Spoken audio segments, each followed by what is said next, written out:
unconditional love will have the final word in reality. And today, this is a monumental day for not just civil rights, but human rights and human dignity. It's a victory for nonviolence and an affirmation that nonviolence always wins in the end. It's also a victory, I believe, for dignity and race relations in America.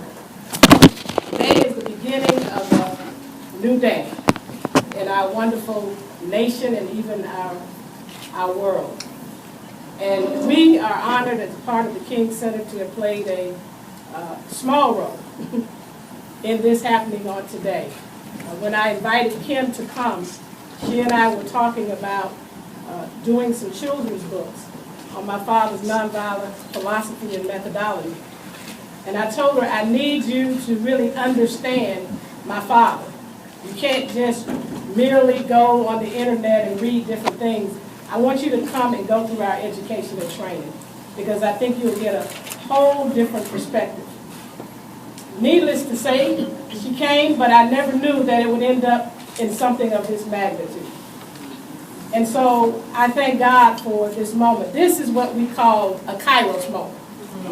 They're Chronos moments, which is the time that we see on the clock. For instance, it's about 11 o'clock right now. But then there's this thing called a Kairos moment, when God literally intervenes.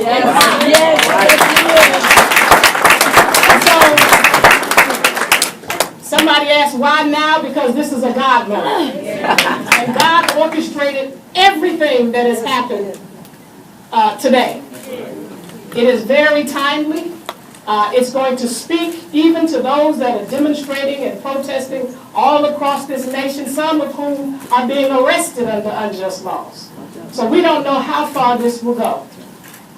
What I can say, though, is to the young people in Rock Hill, in the Bible, there was a saying, can any good thing come out of Nazareth? And I say, can any good thing come out of Rock Hill? Today,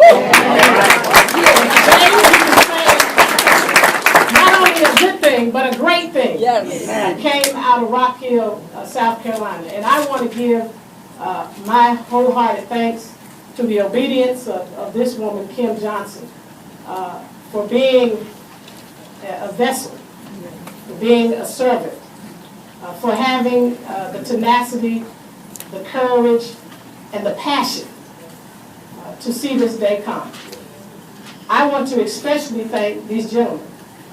I tell people all the time, my father gets a lot of accolades. But the reality is he could not have been the leader that he was had people not followed him and embraced what he embodied and taught. And so thank you, Friendship 9 and the Student Nonviolent Coordinating Committee for embracing that leadership and embracing that model of nonviolent social change. Thank you from the bottom of my heart for your sacrifice, for your bravery, for your courage. And now you have your dignity restored.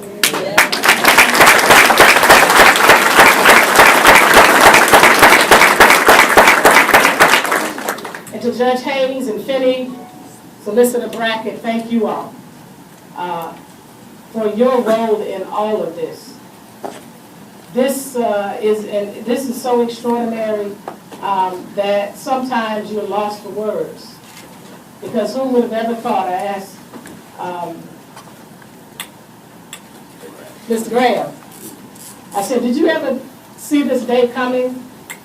And he said, well, you know, we never thought about it, but when Kim got to moving and talking and working on this, it's when it all awakened in them. And so thank God that they're able to live the rest of their life in dignity. And thank you all for vacating these sentences. It's going to speak volumes to people who are standing up for truth, justice, and righteousness. God bless you all.